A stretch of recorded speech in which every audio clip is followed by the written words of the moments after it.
G'day, my name is Chris Anderson and welcome to the Ando & Co podcast. Today, I'm really excited to be sitting down with Laura Heilbronn and we met through the coaching college here in Brisbane. She's got a really exciting story. We're going to talk about growing up in Buenos Aires, doing some travel, eventually getting to Australia and a whole lot of development along the way. But I guess, Laura, this is your story to tell. What can you tell us about yourself? Well, hi, Chris. Thank you so much for the opportunity to share a little bit of my story. I want to start telling that I came to Australia 3 years ago. I came with lots of Argentinian friends. I came with a human resource degree and more than 10 years of experience in marketing and HR that really didn't motivate me anymore. Mm-hmm. I came feeling stuck, insecure, and with a lack of clarity in all areas of my life, with absolutely no clue of what to do. Like, I knew I needed a change, but I didn't know who I wanted to become or what direction to take. Mm-hmm. And it's 2022 now. My heart is happy. I am a creative coach for life, passion, and purpose. Mm-hmm. I am an NLP and hypnosis practitioner, and I am absolutely passionate about my work. And awesome. I believe in myself, and yeah, I'm so happy. And you know what changed? Self-awareness. Right. Okay. How did that happen? It was like knowing my true self, my identity. Mm-hmm. How did that happen? It's a long story.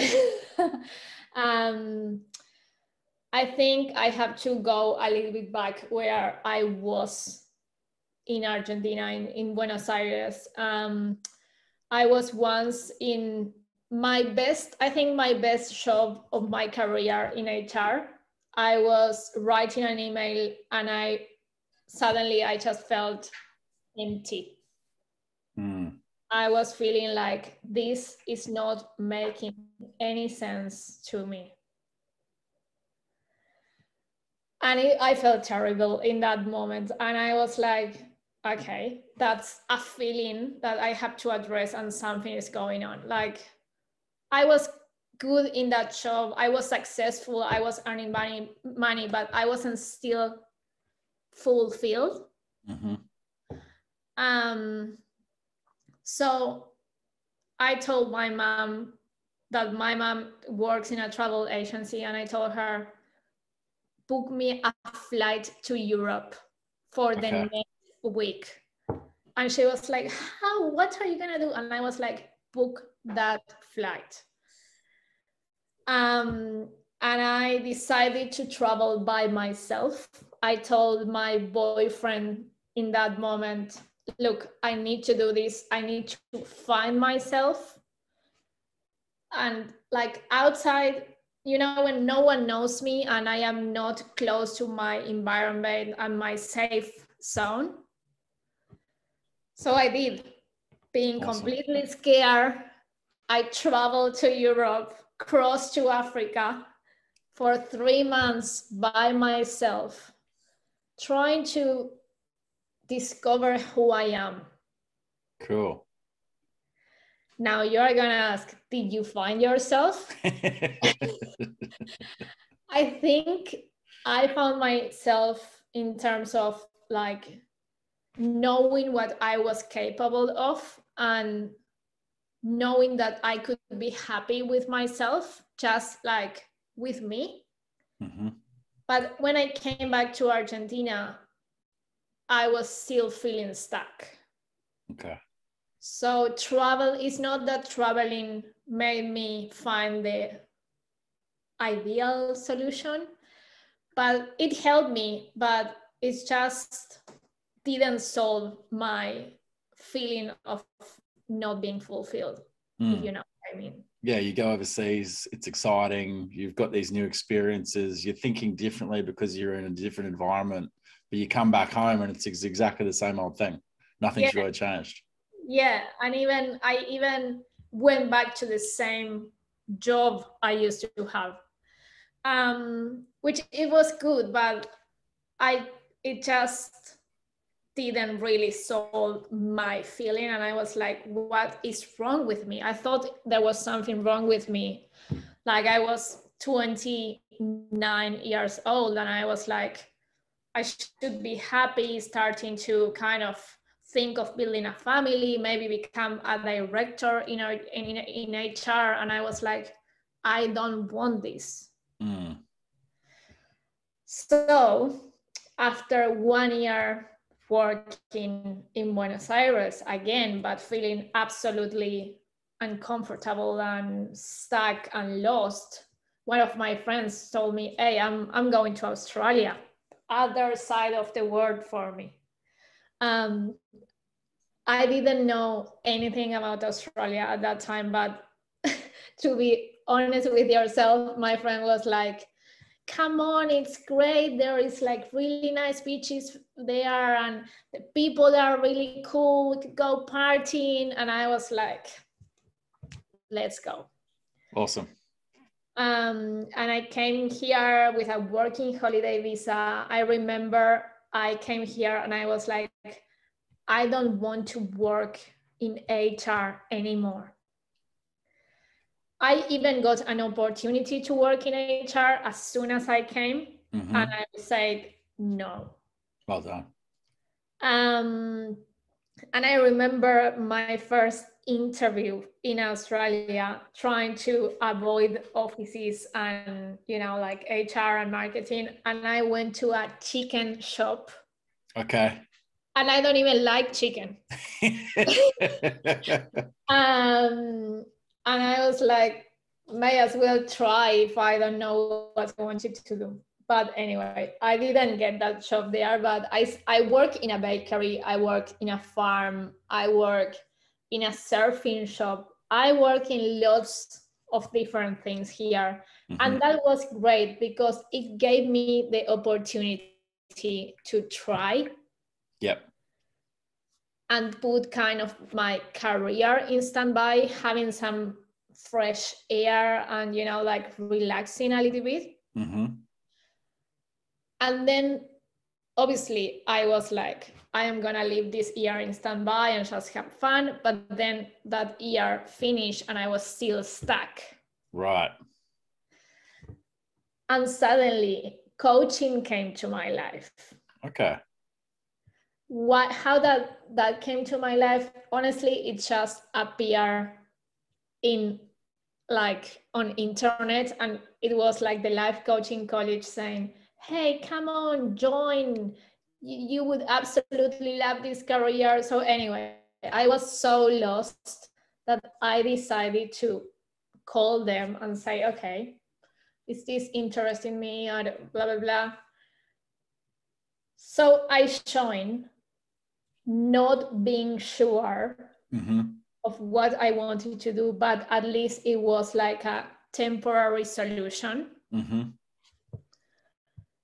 But on the other side, what I decided to do is have some space in my life to think and choose consciously what makes me happy, what I want to do. So I did those two things at the same time. I joined the coaching college to become a coach without being absolutely sure that I wanted to become a coach. Yep. And also to have that space to understand who I was in that moment, who I wanted to become. And I learned lots of things. I learned that moment of self-awareness is not a moment, it's a process. And that process requires patience, requires don't punish yourself for not knowing the answers right now. Mm-hmm. I learned becoming friends with that uncomfortable zone of not knowing what you want, but knowing that what you don't want, it's also clarity. Correct.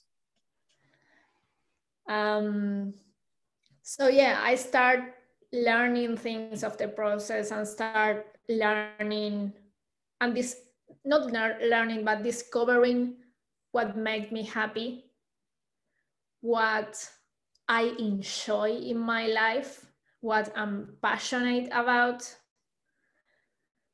what I am good at, and what people around me need. And with that, I kind of, after a long process, I discovered my purpose as helping people have that fulfillment feeling all the time in every day of their lives. So I took coaching as a tool, not as a career in terms of coaching sessions. I took that as a tool and made my own mix. Cool. And if you ask me, okay, Laura, who are you in terms of a career? I can tell you it's not that I am this or this. I am this and this. So I am an HR and marketing person, but I am also a coach for life, passion and purpose. Yeah, it's funny. I actually, when I did a similar thing and moved to Toronto when I was about 28, I ended up living, I had a neurologist and a psychiatrist that lived at the end of the hall. And I had quite a few chats with Silky, the psychiatrist. And one of the big things that I came away with was that life is integration. Like you are all of the things that you've been before, and you're able to put them together in a new and different way. Exactly. So it's, yeah, like it's quite exciting that's the option that you have. You don't need to forget who you once were. You can still be exactly who you once were and move into this space. And I think that when you mention not really knowing where you're going, one of the things that wasn't clear for me is the vision that I had of the future. Yeah. Can you sort of walk me through the vision that you had at that time and then how that vision may have changed, or whether you even had one at the start? No, I didn't have one vision, one like image of my future at all at the start. I was completely lost in terms of I don't know what I want to do. And even I tried lots of different jobs, I still don't know. But I know that I don't want to go back to what I used to do. So I started doing and writing what I didn't want. Cool. So I start like writing every morning. Okay, I don't want to work in an office anymore. I don't want to work for the company goals anymore. I don't want to do the same over and over without not feeling fulfilled and joyful in everything I do. So that start changing the meaning of work to me. For me, work used to be something from 9 to 5, kind of like in a way like a must do thing and a sacrifice. I changed it to something that I want to enjoy every day, that I am passionate about, and that it lights me up. And if I earn money of that, it has to be because I feel useful and I enjoy it and I am changing people's lives. So I put that as a vision. Um, so I start kind of like baby steps. I don't know if that kind of like answer your No, it does. And it's interesting. No one had ever spoken to me about what that guiding purpose is towards the future. Like no one had really ever asked me the question of what I see for myself when I turn 50. Do you know what I mean? Like what the vision I have for the future is. I have this idea of the options in front of me right now. I know what the best option for me is at the moment, but maybe prior to 28, I wasn't looking for alternative options. I was just going down the path of whatever it was that just showed up for me at the time. And to be fair, what I was probably chasing was money and status and competing with people. Do you know, like it was just, I'm just going to do what everyone else is doing. Because it was, and also it was your priorities at that time. Correct. Yeah. I think a lot of different things. One thing is you talk about your purpose. May I ask you, what do you think a purpose is? What's the purpose for you?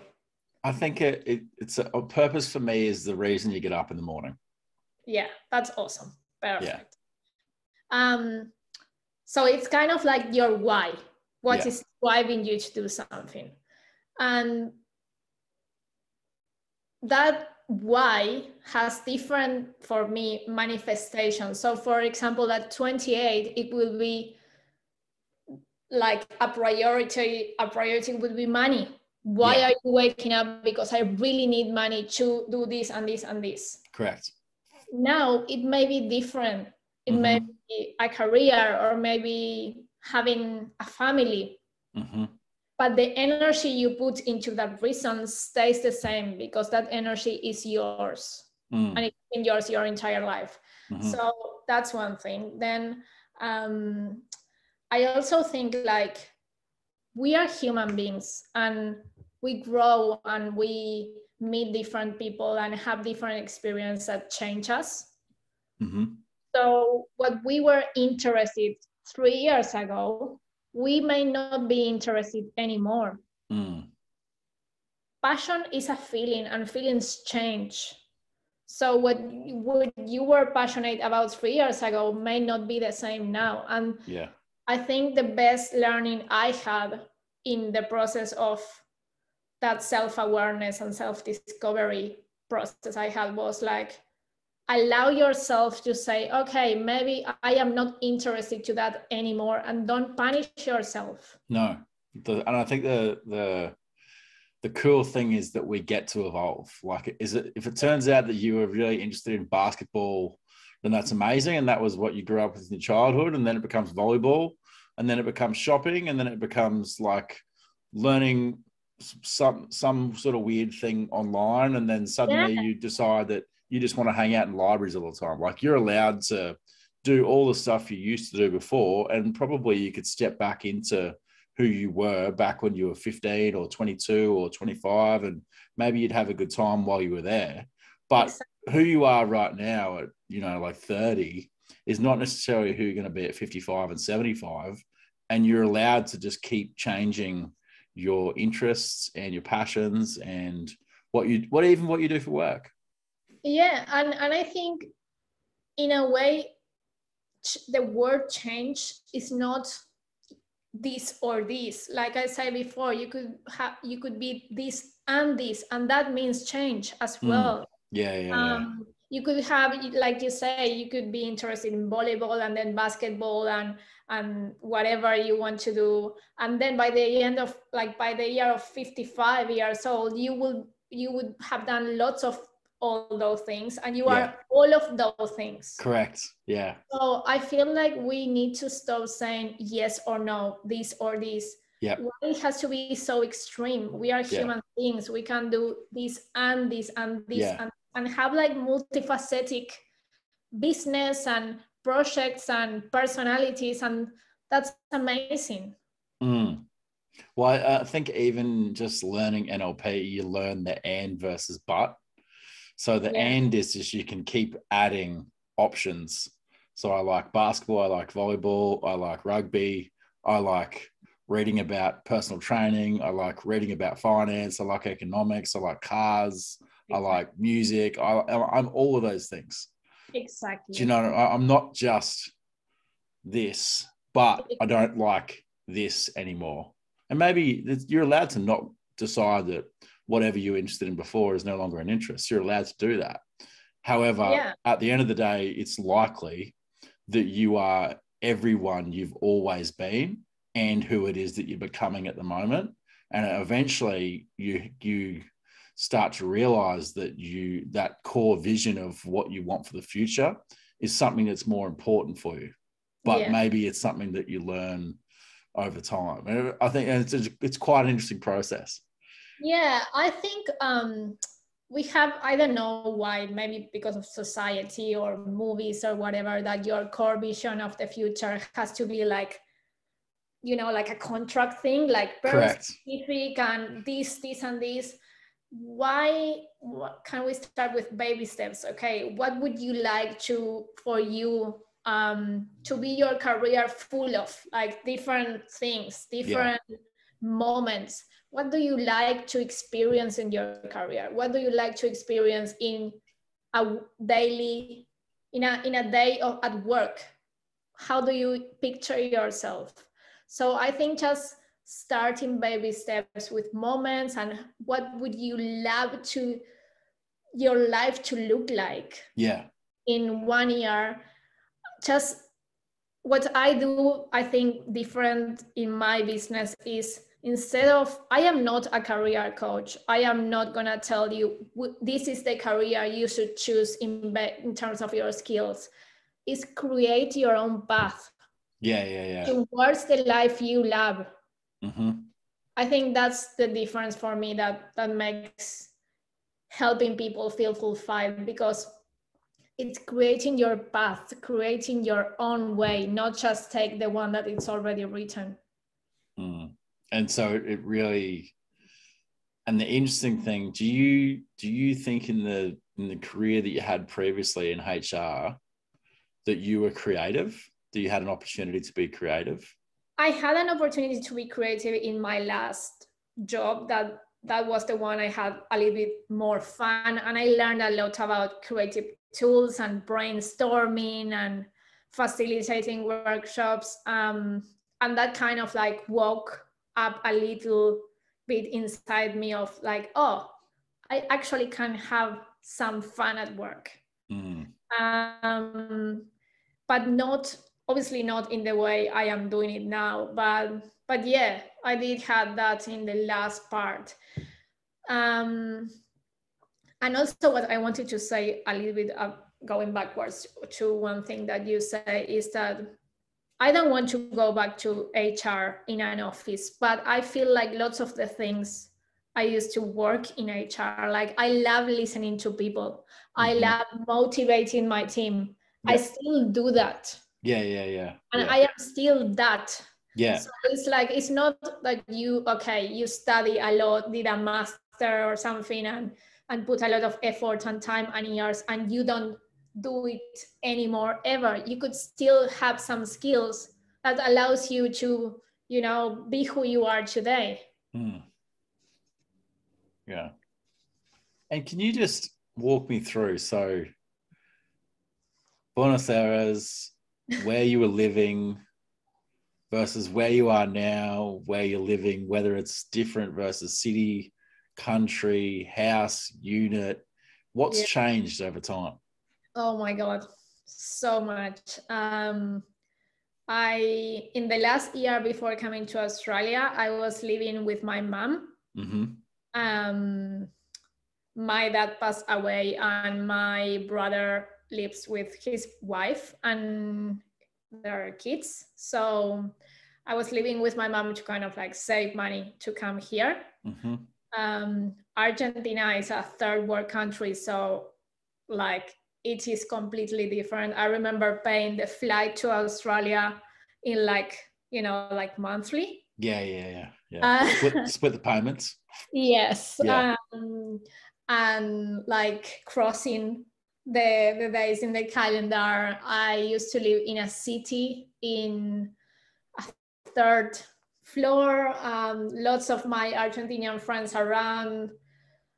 Yeah, it was just really different, good and bad. I think I was playing it safe there in a way.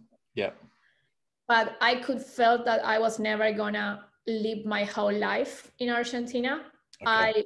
I am a very nature person. I need nature around me. And I remember when I came to Australia and I met my partner after a couple of months ago, I grabbed him, went to the ocean and put our feet in the ocean. And I told him, like, I stayed in Australia because of you and the ocean.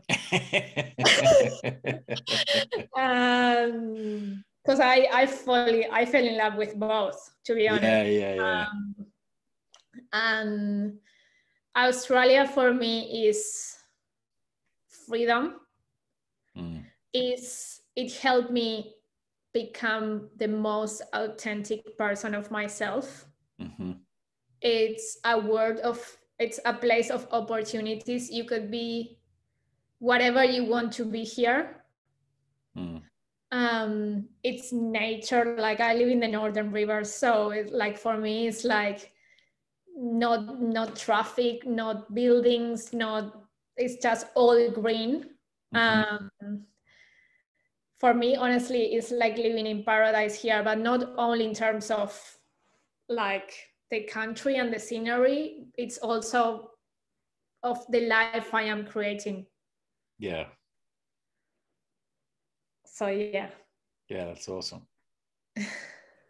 And so I've been to Buenos Aires for a week and I absolutely loved it. Gorgeous city, amazing nightlife, like amazing coffee, steaks, wine. Like, it was like we were there for a week and it was sort of the end of our trip, but it was a great spot to just spend that time to just really just enjoy life.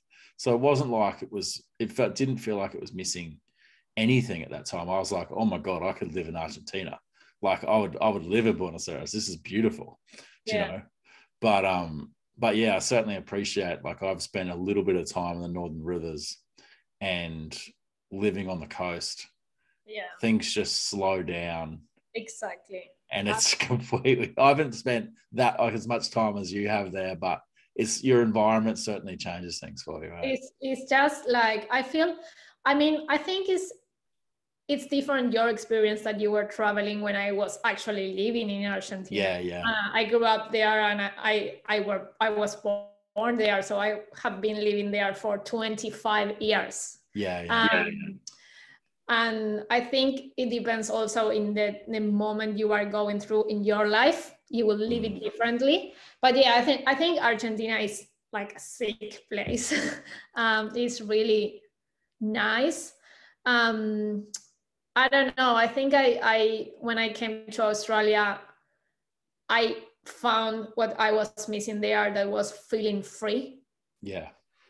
And just the possibility to create the life I want and who I want it to be. Maybe I could have done that in Argentina, but that's how life caught me in, you know. It's an interesting process to step away from all your friends and family as well and have them not see you on a daily basis and not see what you're up to, what you're reading, what you're thinking about, what you're talking about, and for you to just be able to evolve like truly just on your own and the new people that you're meeting. I think in the beginning it was like, just for me, was just traveling. Then I realized I was actually living here and creating a life here, especially when, I start a relationship with an Australian. Yeah. But it's just, I think, I don't know. I am passionate and I love my life here. That's all I can say. And also, like, I was gonna say that in the beginning it was hard with my family, the missing part. I think more from them to me. Not that I didn't, like, I really miss them, but for me it was just all new. I was discovering, I was traveling. Yeah. But then I become such an authentic and evolved me here. And being able to start a business in a foreign language, in a different culture, I feel proud of myself. Yeah, it's awesome. Yeah. And did you speak some English before you got here? Yeah, I did, yeah. Great. But it's improved since then? Yeah. Not the Australian English Slang, yeah. Slang, but yeah, I definitely evolved in terms of my skills in language, like especially with my boyfriend, his family, and all of my friends now most of my friends are Australian and English. Yeah, and it's pretty helpful having like a full-time English teacher, like as a partner. You know, that, and even like you've got someone you can just sort of try things with, and then if you don't say the right thing, you hope that they tell you. Like I know with my partner Danny from Brazil, like it's exactly what it's been like. It's been a process of like Danny and I expressing ourselves to one another, me learning how to express myself when I don't necessarily know her language or not really know her language at all, but trying to work out the right words for us to be able to connect. And then for her to be able to do the same thing. And hopefully I'm able to help her with the process of her being able to better speak the language as well. So it's a cool learning experience. It's such a nice experience. And I think in a way, connecting with someone from a different culture, then that connection is really deep. Yeah. Because it's not that about you have similarities in the culture or you are kind of similar. It's more deep. It's like you connect from really who you are, and Yes. that because you can't just say, oh, you like this sports team and you went to this school and you know these people. It's who I am and who you are. We seem to match. Yeah, exactly. And sometimes like I was talking yesterday about other cooking, and I don't really know all the ingredients in English. Mm-hmm. And I was trying to sort it out, and my partner knows what I want to say without me even saying it. We have been together 3 years, but he now knows what I want to say, even when I don't say it the right way. And I think that connection is also not only with your partner, but also with other people. Yeah. And that's what I love about coaching. When I am coaching clients or when I meet different people, I don't need to have the perfect English to connect with that person and help it. Correct. Yeah. And I think the one of the benefits that you get when you deal with people that don't speak your language is that you just naturally become better at picking up on facial expressions, body language, just anything that happens that's not about the words and the tonality, you can pick up on. And I don't think you otherwise get that training or that experience if you're always just focusing on the language that you're speaking, the words that you're hearing, and maybe even just getting lazy with listening to tonality. Because you've got to listen fully, you learn to listen fully. And I think it's a great skill to learn. Yeah. Thank you. Awesome. And so obviously you've been through this whole process. You're in a good role. You realize that it just wasn't right for you. You decided that you didn't want to keep going, which I guess there are a lot of people who just know that they're not happy, but they think that they're just going to have to do that forever because that's just the option. And I guess obviously there's a choice that they can make to make a change, and it might be a difficult choice, but how is it that you know that you've met your perfect client, and what journey can they expect to go on when they meet you? I think the perfect client, that's... And you don't need to be really specific. You don't need to be really specific with that, but... Yeah, I think when I meet someone that is going through that process, it's that person telling you, I want something better for my life. And better doesn't has to mean become the director or CEO of my company. Better can means more time with my kids, more time for me, more like a work-life balance that works for me. I think that client is feeling a little bit stuck or lost at the moment in terms of their career, and knowing that it may have a path of in the future if they stays in that career, but they are not really sure that they want to stay in that path. But they have absolutely no idea of what to do. Yeah. And also feeling with, like a lot of doubts, and just maybe continue working and doing the same thing, but just because they don't know something, another option or another path to go with. Or they may have lots of different ideas, but then it just stays in ideas. Nothing feels clear. Yeah. So that's kind of the scenario that, and I think that's going a lot with, people that are not 20 anymore, but they have been in like 5 or 10 years studying and in a career, but they just don't really know what to do anymore. Yeah. And I think the thing is, this really starts, I believe, because we're rushed into a career, and at no point did we really think about who we are and what's going to best work for us, because that would mean slowing down. And even if you would, and even just people telling you like that gap year, which effectively is what you took, but it was 28, and I did the same thing. Like at the time, they're like, oh, that's a complete waste of time. And it could be, because it could be that you just go off and have fun and party, and that would have been a lot of fun, but you don't actually do the work in finding out who you are and what's important for you.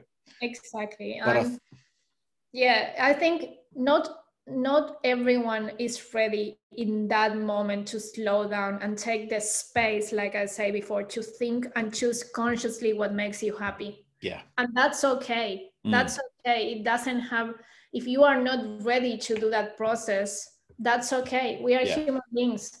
But if you are ready to have that moment of, that self-discovery of who you want to be and what your life wants to look like in 1 or 2 years, you gotta do the process. You gotta take the time and slow down, because not slowing down and like continue living in autopilot and working in something that don't make you happy and don't make you fulfilled, like magic is not going to appear and the answer is going to come. Yeah.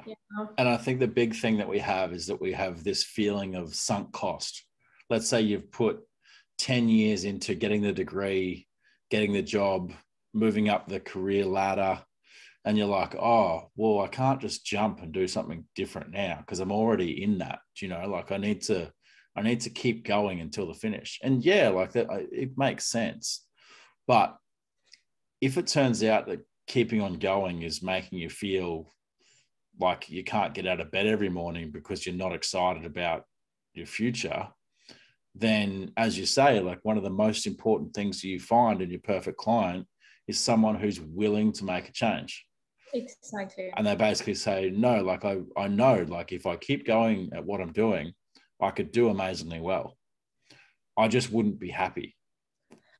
I think that's in that scenario, I will ask that person a question like, what's your priority right now? Do you want to find what makes you really happy, like fulfill inside, fill your cup? Mm-hmm. or you prefer to, and that's valid, but they are both valid, or you prefer to continue in this path knowing that you are going to do well, because some people like that stability, and I am not judging any of No. I And I think think they are both okay. And I think also, like, it could be that you've put yourself in a situation where you need more stability as well. So it's harder to make the change. Do you Yeah. know, like you've got a couple of kids and you decide that something's not quite right, then suddenly stability is really important. It's more difficult to make that change. And you're just sort of tinkering on the edges with changes to slightly light you up a little bit more, because you know that change could hurt a little bit more than what it would if you knew that you didn't have kids, you had a little bit more savings, and you had a little bit more flexibility, because you felt that even if you had a year off like you did when you came to, or not necessarily a year off, but did the 3 months travel, came to Australia, was in different roles, maybe made less money in some of those roles than what you did previously. Yeah. It didn't hurt you. Do you know what I mean? Like you didn't have a mortgage you had to pay off at the time.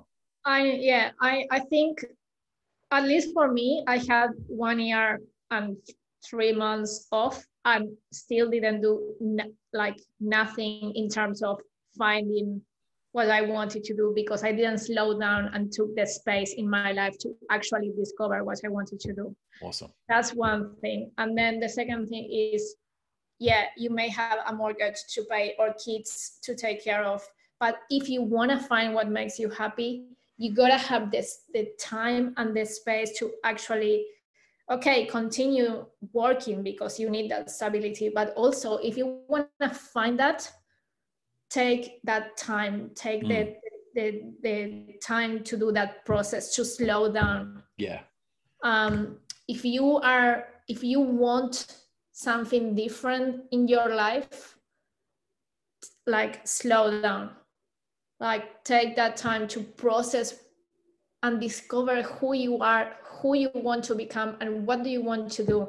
Yeah. Like I run the program of helping people discover their passions and their purpose and connect deeply with yourself. And I say process and running, like immediately things, and getting the answer right now are not friends. Yeah, okay. A process is taking time, is patient with yourself and with the journey. Are you willing to be patient on that journey? Are you willing to go through those moments of not knowing the answer right now, but discovering who you are and what you want to do? Yeah. But I think the other thing is, even if you're in a position where you've got kids, you've got a mortgage, you've got expenses, you feel like you don't have an option to make a change yet, what could be amazing is setting yourself up to have the time to start doing that self-discovery, to know that once it gets to a time when things are a little bit more manageable, maybe there's less time looking after babies or something along those lines, you've got a bit more flexibility, you've got more time in your day or something like that, you could start to slowly change things, because you know what you want for the future, which is really going to align with who you are as a person. Like, yeah. you don't need to be ready to make that change right away if it's not possible, No, but you still need to do the work. Exactly, but like you say, you still need to do the work to find those answers you are looking for.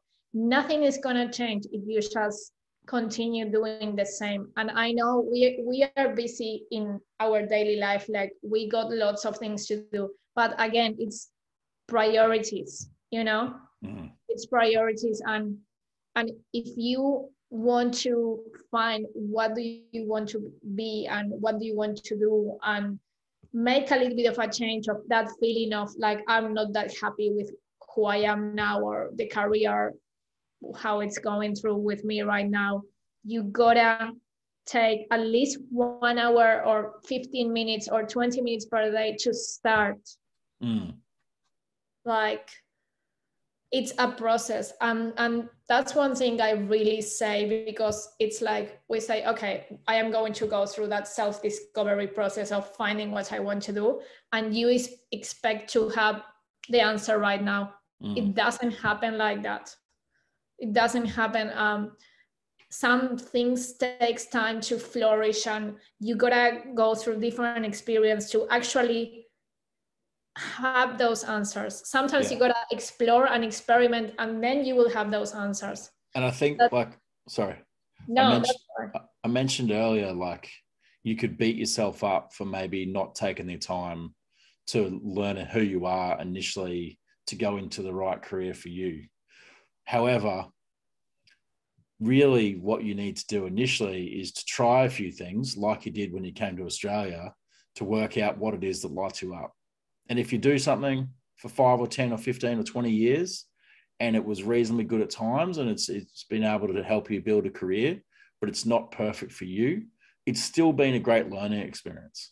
You don't need to beat yourself up for feeling like you've made the wrong decision, because it wasn't the wrong decision. It might feel wrong now, but it was the right decision at the time with all the information that you had at the time. Why does it have to be right or wrong decisions? Yeah.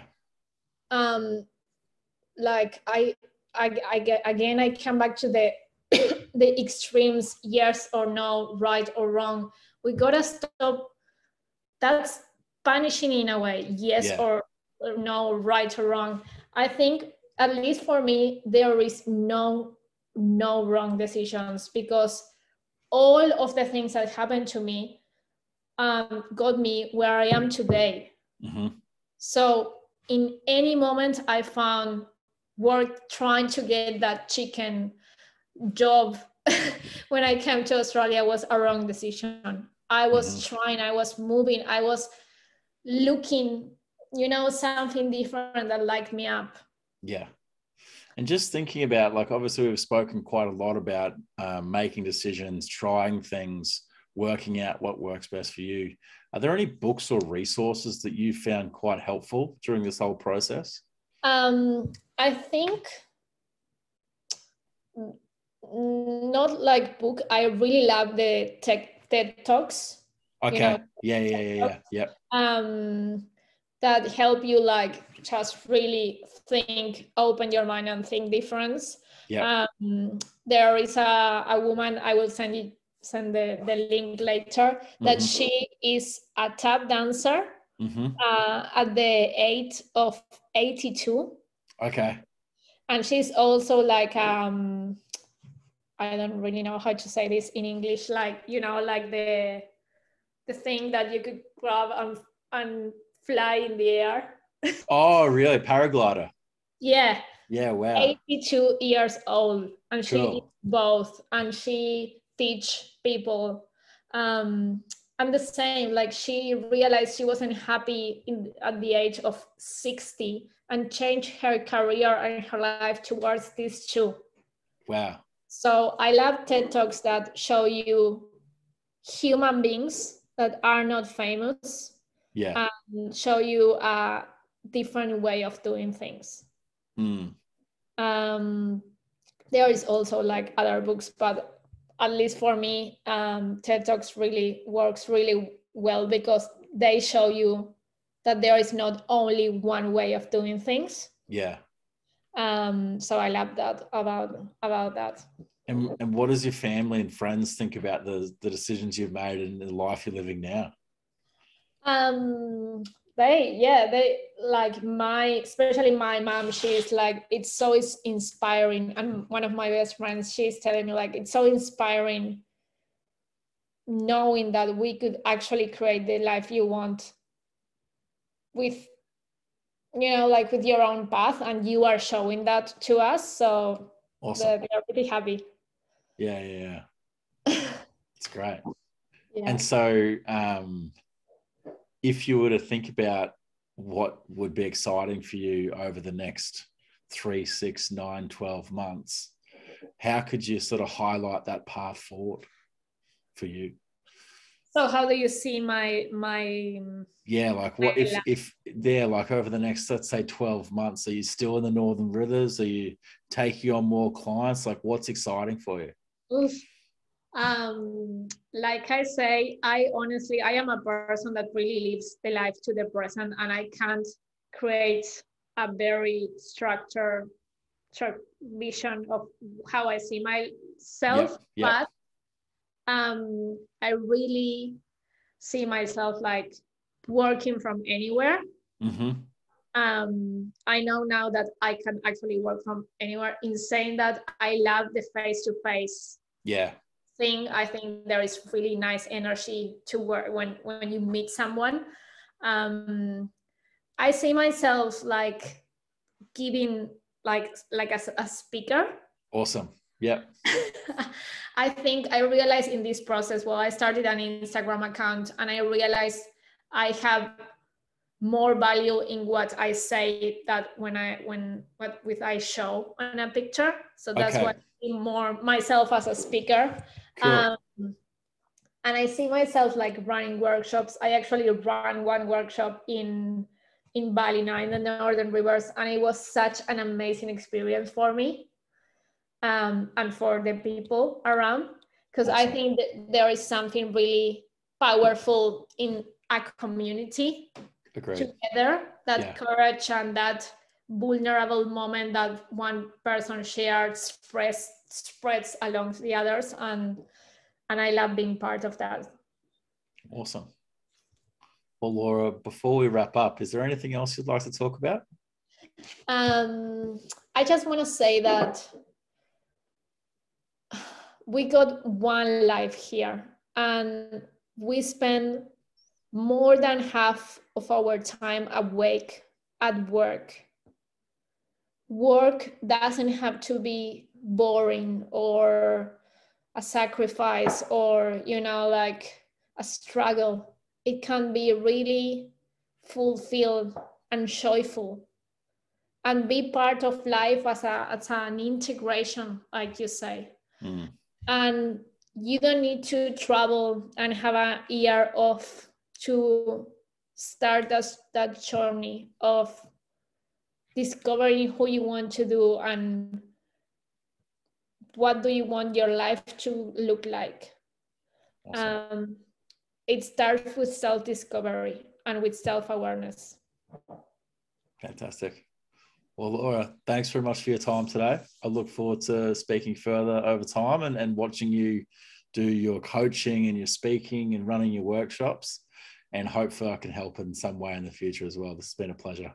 Yeah, thank you so much for the opportunity. It's such a great time. Fantastic. Thank you.